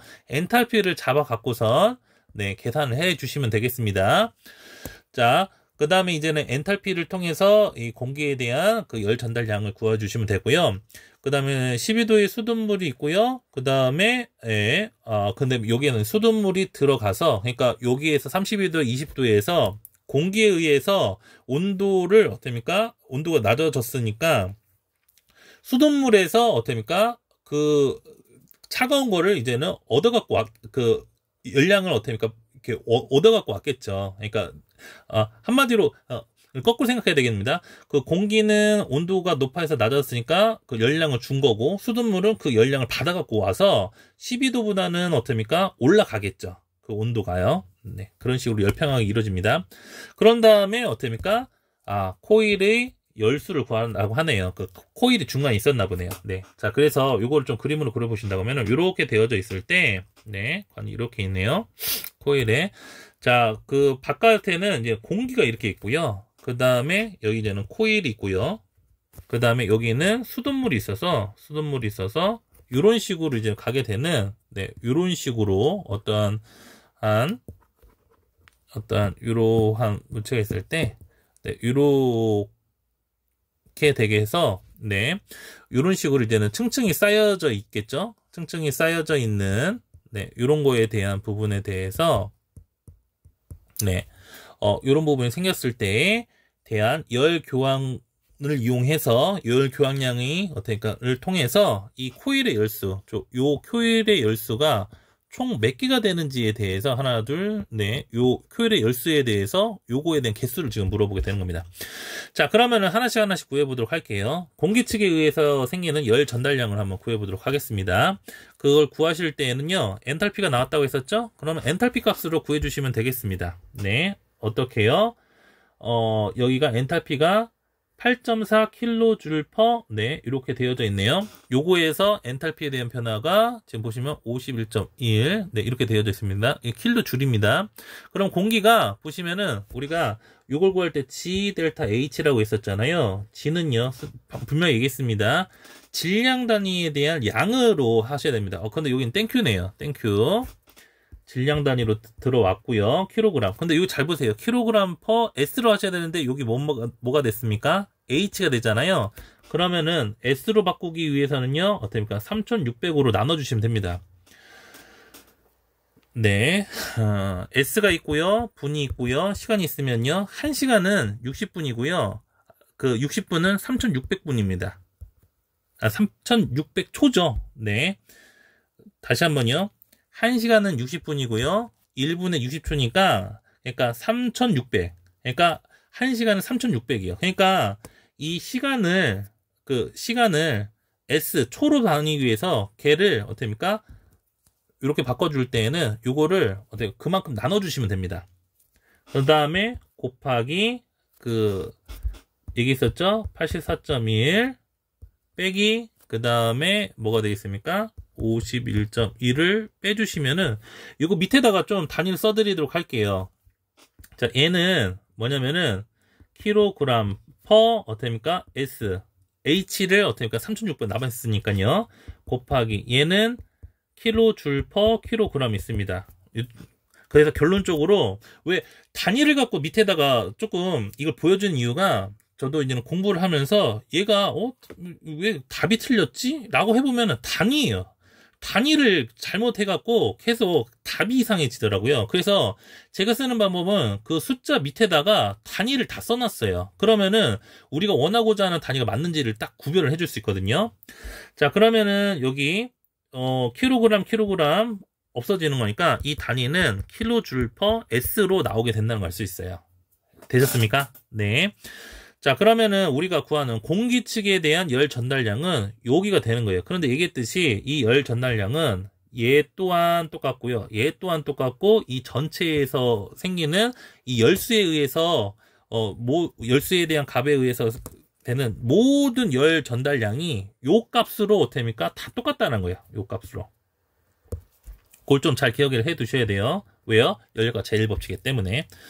자, 그런 다음에 이제는 네 수돗물을 한번 해보도록 할게요. 수돗물. 수돗물이요. 얘를 이제 넣으면은 QA라고 할게요. 그 다음에 수돗물, 네, Q워터. 자, Q워터를 한번 구해보도록 할게요. Q워터라는 것은 보시면은 여기에 대해서 이렇게 되어져 있고요. 자, 여기 보세요. 2만 리터죠. 그런데 이거를 우리가 어떠한 것이든지 맨 처음에 연절 전달율을 구할 때에는 어떻게 구한다고 했습니까? 맨 처음에 생각나야 될 공식이 GC 델타 T라고요. 이게 맨 처음에 생각나셔야 돼요. 열 전달량 구할 때, GC 델타량. G라는 것은 질량을 기준으로 해서 생기는 양. 그 다음에 어떨까? 비열. 그 다음에 델타 T는 어떨까? 온도 변화량이라고 생각을 하셔서 문제를 푸시면 되겠습니다.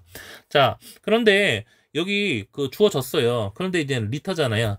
자, 우리 1리터는 1kg입니다. 물에서는요. 네. 아까 전에 얘기했었죠. 그래서 이걸 잘 기억을 해 두시라고 이야기했는데, 우리 아까 전에 이야기했듯이 1m 세제곱은요. 네. 물에서는요, 1m 세제곱에서는 우리는 뭐라고 얘기했을 때고요? 1000kg 이라고 얘기할 수 있고, 이거는 1000리터. kg, 리터는 똑같다라고 생각을 하시면 되겠습니다. 네. 자, 그러면은 QW를 구해 보신다고 하면은, 자, 2000. 네. 2000, 리터가 어떻습니까? 킬로미터랑 똑같게 되는 부분이니까요. 그거를 어떻습니까? 우리는 지금 시간 단위를 S로 맞춰야 되기 때문에 3600으로 나누면은 S로 바뀌게 되는 겁니다. 이것이 바로 단위가 킬로그램 퍼 어떻습니까? S가 되게 되는 거고요. 그 다음에 C는요, 보시면은 우리가 물의 비열이잖아요. 이게 물의 비열이 주어져요. 최근에는 이거 단위에 대한 부분에 대한 비열이라든지, 외워야 될 게 있다라고 얘기했었죠. 잡열이라든지, 비열이라든지, 밀도를 외우라고 하는데, 최소한을 외워주셔야 돼요. 왜요? 없으면요, 그걸 써야 되기 때문에, 이게 주어지면 땡큐인 겁니다. 그럼 그대로 4.18을 쓰시면 되는 겁니다. 밑에다가 단위 써볼게요. 킬로줄 퍼, 킬로그램 퍼, 켈빈이 되겠습니다. 자, 그런 다음에 우리 뭘 하시냐고 하면은, 네, 요걸 하시면 되겠습니까?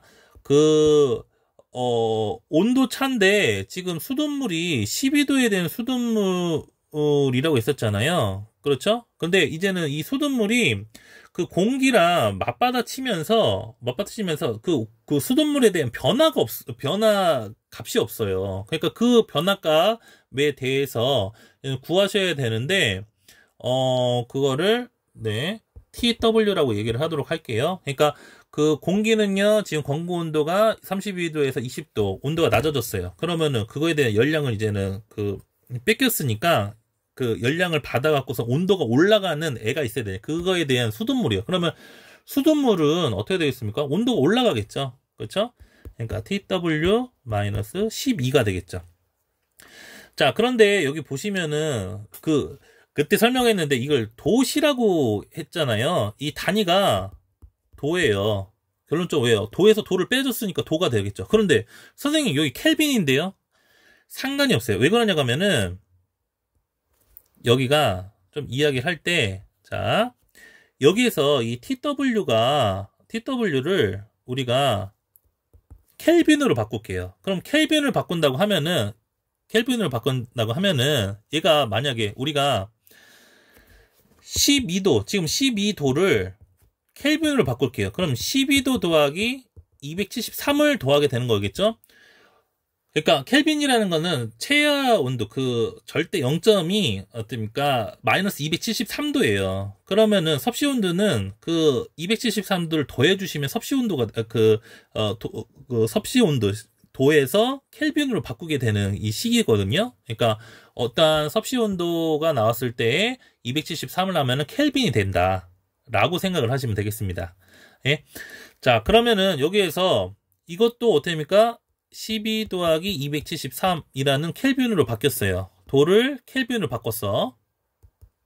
그 다음에 앞에 있는 빼준 애도 어떠한 섭씨 온도가로 주어졌는데, 섭씨 온도로 섭씨 온도를 뭐 A라고 하면은 A 더하기 또 273이 되겠죠. 그런데 이 앞에 있는 애랑 뒤에 있는 애랑 뭐 한대요? 뺀대요. 그러면 빼주면 273하고 273은 하나만한 값이 되는 거예요.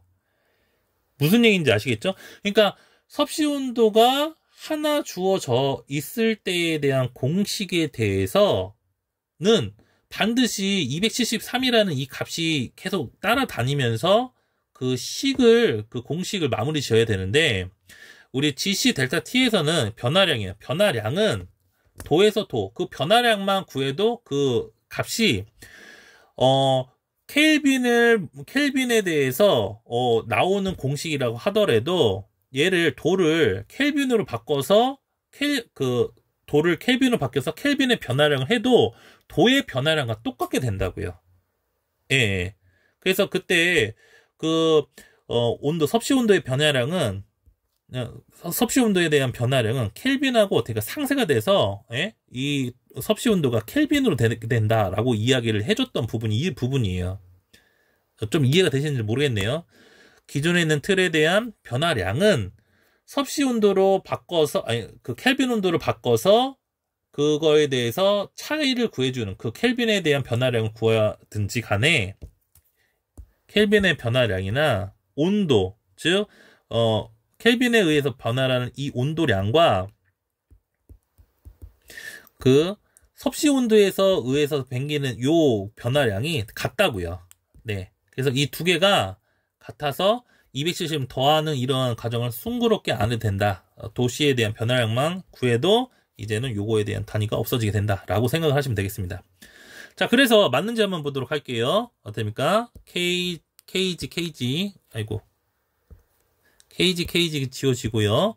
켈빈은 어떻게 도를 켈빈으로 바꾸는 거니까요. 그러니까 결론적으로는요, 킬로줄 퍼 S로 이렇게 나오게 되네요. 그러니까 요 값도 단위가 이런 식으로 나왔네요. 이런 식으로 나왔네요. 얘랑 단위 같다. 그러니까 아까 전에 얘기했었죠? 어떻습니까? QA랑 QW가 뭐 한다고요? 같다고요. QA랑 QW, 이 전달량은 모두 다 같게 된다는 겁니다. 즉 한마디로 공식이 어떤 식이 되냐고 하면은 여기서 타겟팅을 할게요. 어떤 타겟팅이냐면, 선생님 이거 왜 수돗물에 대해서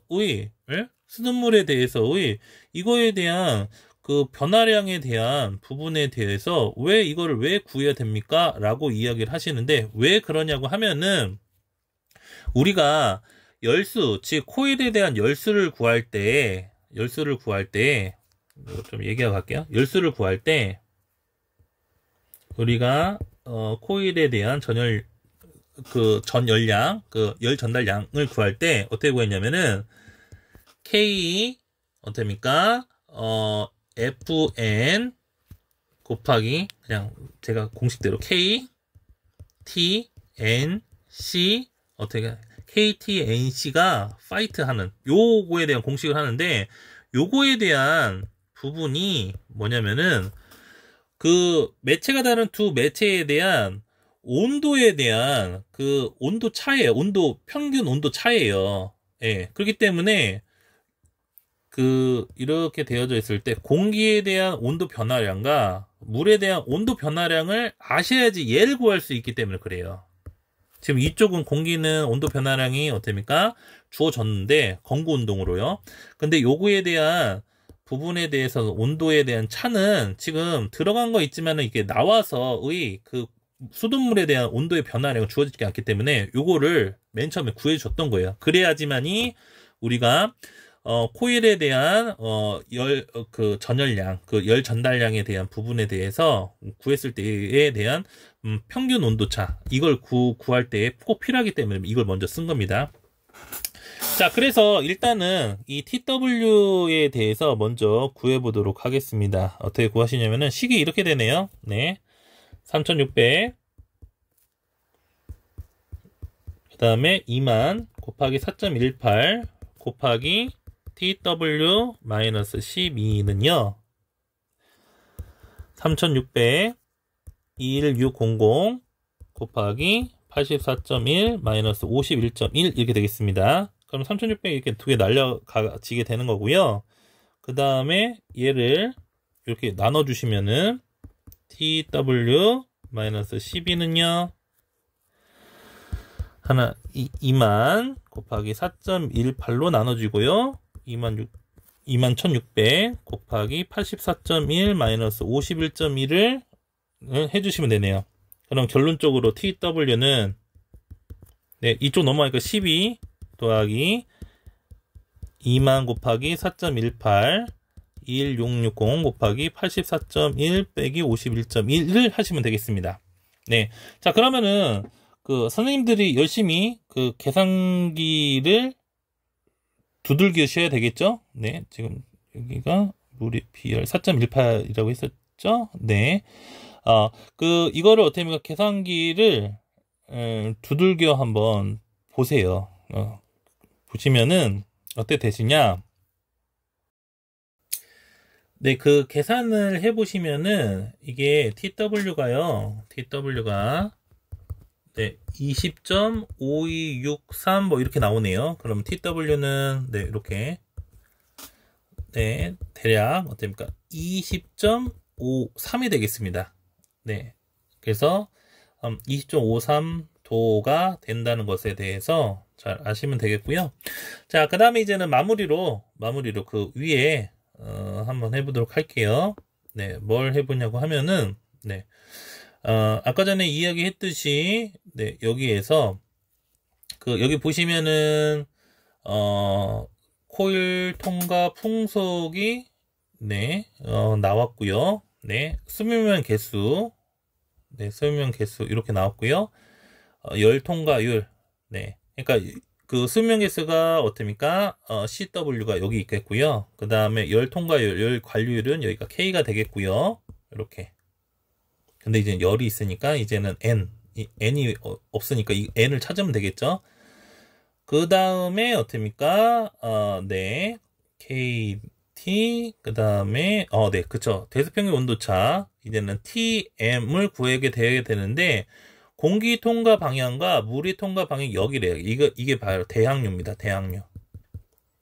대항류에 의해서 이제는 물에 대해서 이제는 구하게 된다. 라고 생각을 하시면 돼서 대항류에 대한 대수평균 온도 차를 구하시면 된다는 겁니다. 네. 그런 다음에 이제는 뭘 구하시면 된다? 그거에 대해서 이 공기에 대한 열 전달량과 똑같게 돼서 우리가 구하고자 하는 이 N을 구하시면 되게 되는데요. 네, 좀, 그렇습니다. 자, 길고 길었던 그 마지막으로 정리하면서 이제 문제를 끝내보도록 하겠습니다. 우리 이제는 그 온도 12도의 수돗물이 이제 TW 나온 거 우리 계산했죠? 밑에 계산한 거 20.53도를 위에다 이게 놓도록 하도록 하겠습니다. 네. 자, 아까 전에 얘기했듯이 이제는 똑같게 이렇게 이제는 그 코일이 있다고 하면은 여기에는 QA랑 네, 그 다음에 여기 QW 네. 그 공기에 대한 열 전달량과 물에 대한 열 전달량은 이 코일에 의해서 되는 이 열 전달량이 다 똑같다고요. 이걸 이제는 QT라고 한번 해보도록 할게요. 코일의 전열량. 네. 자, 그러면은 이 QT는 이제는 모두 다 같다라는 거에 대해서 이제는 쓰게 되는데, 자, 그럼 QT는 어떻습니까? 여기에서 이야기했듯이 그 열수가 있을 때에 대한 열수가 있게 대한 그 코일에 대한 그 열 전달량을 구하게 된다고 하면은 아까 전에도 이제는 얘기했듯이 KT 네 제가 그 외우는 공식 KT NC 그 다음에 파이트 네 KT NC 파이트 해서 여기서 문제를 보면은 알 수 있듯이 코일의 통과 풍속 풍속이 나왔네요. 네, 이걸 어디에 쓸지에 대해서 얘기할 거고요. 수분면 개수, 네, 얘를 CW라고 얘기했었죠. 그 다음에 열 통과율, 열 관류율, 네, 여기가 바로 네, CW 구했고요. 그 다음에 여기가 K가 되겠죠. 네, K도 나왔네요. 그 다음에 물의 비열, 네, 물의 비열은 아까 전에 우리 수돗물 할 때 쓴 거고요. 자, 그 다음에 대수평균 온도차, 여기 델타 TM 했는데, 네, 대항류로서 대수평균 온도차로 구한다. 자, 그래서 델타 TM을 구할 수 있다. 네, 여기 델타 TM을 구할 수 있다라는 것을 했기 때문에 자, 그러면은 요걸 좀 찾아가 보도록 할게요. 여기 N이라는 것은 우리가 구하고자 하는 거고, 요 F랑 델타 TM. 자, 델타 TM서부터 한번 구해보도록 할게요. 델타 TM이라는 것은 얘기했듯이, 네, 이렇게 되어져 있는데, 지금 대항류잖아요.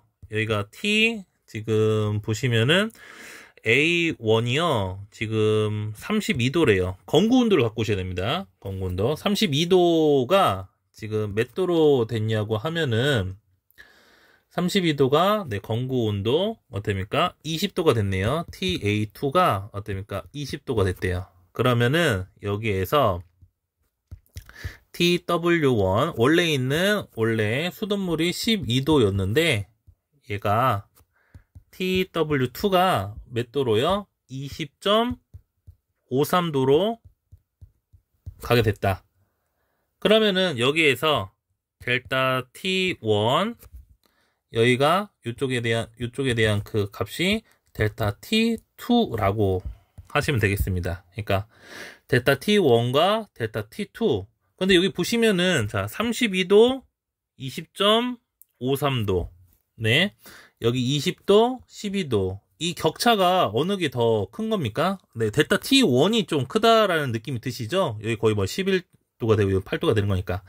자, 그러니까 여기에서 공식이 델타 T1을 델타 T2로 빼주신 다음에 어떻습니까? 델타 T1을 델타 T2로 나눈 자연로그를 또 나눠주시면 된다 라고 되시면 되겠습니다. 그래서 델타 TM은요 네, 여기 밑에를 이렇게 좀 이렇게 해놓고 TM은 자연로그 델타 T2가 보시면은 네, 델타 T2가 어떻습니까? 20-12 그 다음에 여기 델타 T1은요 32-20.53이 되겠습니다. 그래서 델타 T는 32-20.53 여기에다가 53 여기에다가 빼기 어떻습니까? 20.12 숫자로 하셔도 됩니다. 네, 그냥 제가 어떤 것을 의미하는지에 대해서 좀 보여주느라고요. 네, 요거를 조금 이렇게 써놨습니다. 그러면은 델타 TM을 한번, 그 계산기로 이제는 두들겨 한번 보시기 바랍니다. 네, 그래서 그 계산을 좀 해보시면은 90.631 뭐 이렇게 나오네요. 자, 그러면은 셋째짜리 반올림 하면은 대략적으로 델타 TM이 네, 9.63 정도가 나오게 된다는 것을 알 수 있습니다. 자, 여기까지 이제 델타 TM을 구하셨고요. 이제 그 우리가 구하고자 하는 네, 이것도 이제 완료가 됐네요. 자, 그러면 이제는 F를 한번 구해보는데, 자, F를 이야기할 때, 그때 얘기했듯이, 이 F가 뭐냐고 하면은, 요렇게 또 그림, 잘 못 그리는 그림 한번 또 그려보도록 하겠습니다. 자, 요렇게, 그 코일을 놨을 때, 이 코일에서 이제는 공기가 이렇게 불었을 때, 여기 앞에 있는 이 면적을 전열 면적, 네. 전면 면적, 요거를 우리는 구하고자 하는 거예요. 자, 그런데 이것이 무엇을 의미하냐고 하면은, 지금, 코일의 통과 풍속이 있잖아요. 그러면 우리는 뭘 구할 수가 있냐고 하면은 앞에에서 여기가 지나가게 되는 그 공기에 대한 양에 대해서 뭐요? 코일 통과 풍속을 안다고 하면은 요 면적을 구할 수가 있어요. 아, 그때 그 기억이 나시나요? 이제 앞에 네, 제가 요거 요거 맨 처음에 얘기했을 때 어떠한 유량은 뭐 물이라든지 아니면 공기든지 간에 단면적 곱하기 유속을 한다고 하면은 요 단면적 곱하기 유속을 한다고 하면은 유량은 단면적 곱하기 유속을 한다고 하면은 요 단면적을 구할 수 있다고요. 즉 한마디로 아까 전에 이야기했듯이 네, 그림을 좀 그리면 네, 요렇게 여기에 있는 것이 이제 단면적 앞쪽이에요. 요걸 F로 얻었으니까 요거는 그러니까 유량 여기 공기량이 얼마라고 주어졌어요. 공기량이. 그런데 이제는 보시면은 그 이제 H라고 해서 시간당 이 량 그 질량으로서 주어졌어요. 네. 근데 질량을 주었는데 여긴 유량이라고 했으니까 어떻게 부피로 바꿔 주셔야 돼요. 그런 다음에 그러니까 유속 공기에 대한 속도가 뭐 얼마라고 또 이게 주어졌어요. 네. 시간당 뭐라고 주어졌나요? 할 때가 미터로 위에 또 유속이 이게 주어졌어요. 그러니까 이 단면적은 유량에다가 유속, 즉 한마디로 공기에 대한 양을 공기에 대한 속도로 나눠주면은 요 면적을 구해줄 수 있게 되는 거라고요. 이해되셨습니까? 네. 그러니까 요걸 쓰게 되는 겁니다. 이 F를 구할 때. 자, 그러면은 이 F를 한번 구해보도록 할게요. F를 한번 구해보도록 하겠습니다. 자, F라는 거는 방금 전에 얘기했듯이, 네.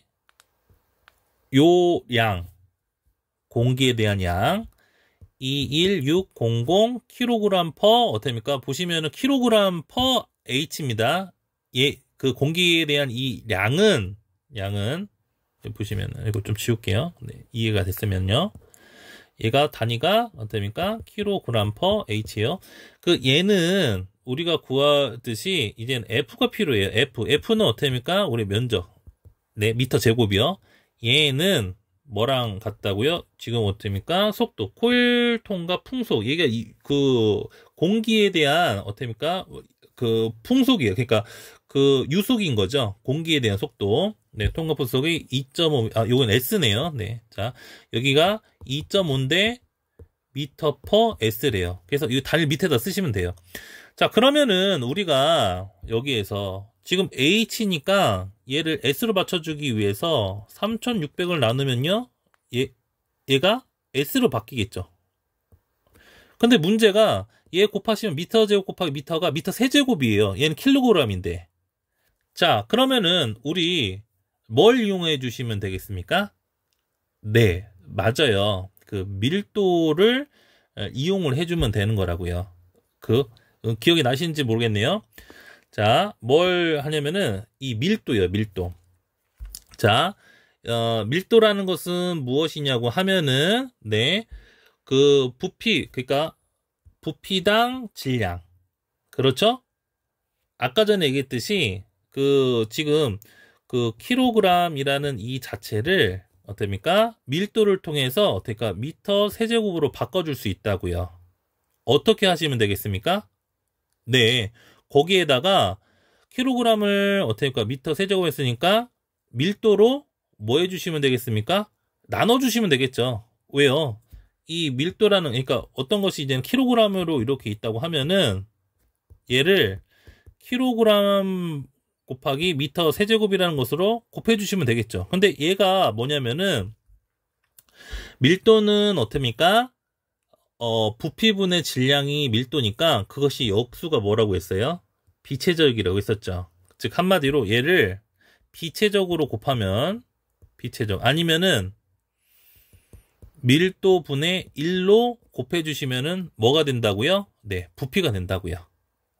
이거 되게 모르겠어요. 저만 어려운지 몰라도 이 자체가 저는 킬로그램을 그러니까 질량을 밀도를 질량 그걸 이렇게 바꾸는 게 되게 조금 어려웠어요. 그러니까 질량이 나오면은 밀도분의 1을 곱해서 부피로 바꾼다.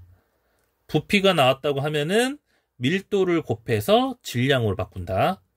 그러니까 이걸 거꾸로 얘기하자고 하면은 말장난인 것 같긴 한데 어떤 질량이 나왔다고 하면은 비체적으로 곱하면은 부피가 되는 거고 그 다음에 그 거꾸로 얘기하면은 부피를 질량으로 바꾸려고 하면은 비체적을 어떻습니까? 비체적 분의 1을 곱해주면은 질량이 나오게 된다.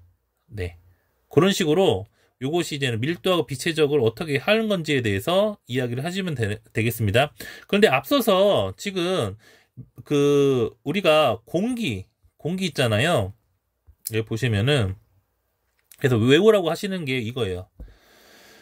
그 비열은 나왔지만은 밀도가 주어지지 않았어요. 지금 한마디로 얘가 지금 공기거든요. 지금 공기, 즉 공기를 킬로그램이라는 거를 어떻습니까? 이렇게 부피로 바꿔주고 싶어요. 그러면은 뭐라고 했습니까?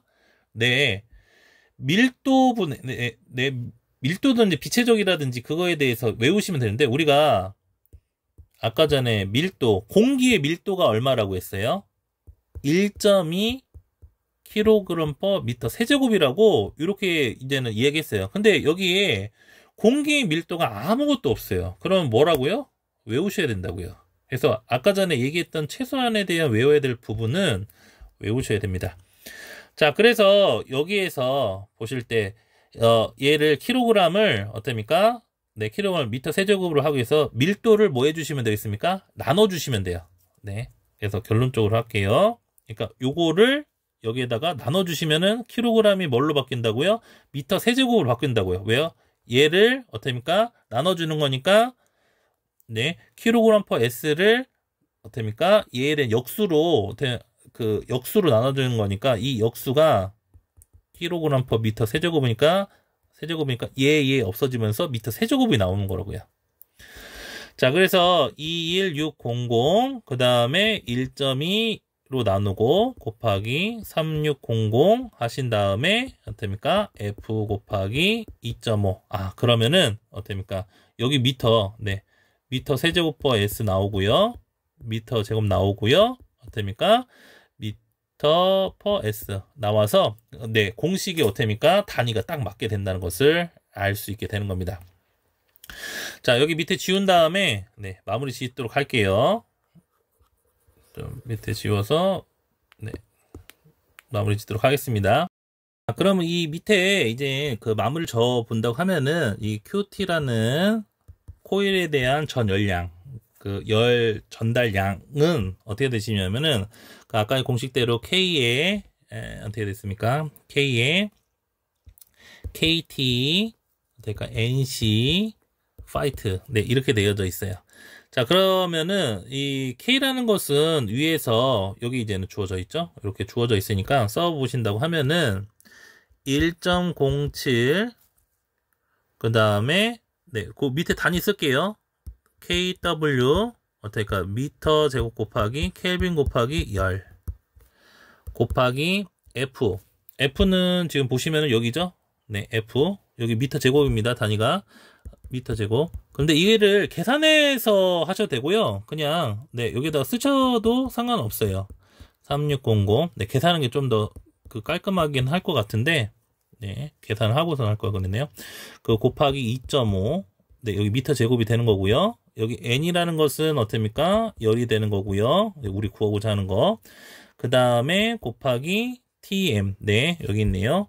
9.63. 여기는 이제는 켈빈이 되는 거고요. 곱하기 수분면기수에 대한 단위는 없습니다. 네, 1.45 이렇게 있습니다. 자, 그러니까 여기에서 미터 제곱 k 열. 그래서 어떻습니까? 여기에서 나오는 요 qt라는 것이 kw라는 거예요. 이 kw라는 것이 무엇이냐고 하면은, 네, 전열량을 의미해 주는 거거든요. 네, 즉 한마디로 요 자체의 그 kw라는 전열량이라는 이 자체는 뭐냐고 하면은 킬로줄 퍼 s랑 똑같습니다. 네, 그래서 그 다음번에 양을 할 때 그 열량, 그 일률 에너지량은 그 열 전달량, 전력량, 전달량, 이런 거에 대한 부분에 대해서 한번 또 얘기를 할 건데, 그러니까 이 단위가 kW가 킬로줄 퍼 s예요. 예. 그래서 우리가 구하고자 하는 요 값은 결론적으로 뭐라고요? 네, 여기 지금 공기에 의해서 생기는 그 열 전달량이랑 어떻게 된다고요? 아까 전에 계속 얘기했었죠? 네, 요거 공기에 대한 열 전달량과 수돗물에 대한 열 전달량과 그 다음에 그 코일에 대한 열 전달량, 네, 코일에 대한 전 열량이 모두 다 똑같다고요. 그래서 모두 다 똑같은 거니까 우리는 결론적으로는 어떠한 식을 낼 수 있냐라고 한다고 하면은, 네, 이거 계속 지워 본다고 하면은 어떻게 얘기할 수 있냐라고 하면, 방금 전에 이거에 대한 계산식 1.07 곱하기, 네, 1.2 3600 곱하기 2.5 21600 곱하기 n 곱하기 9.63 곱하기 1.45가 지금 위에 있는 거 3600에 21600 곱하기 84.1 곱하기 51.1이라는 요 값과, 즉 QA와 됩니까?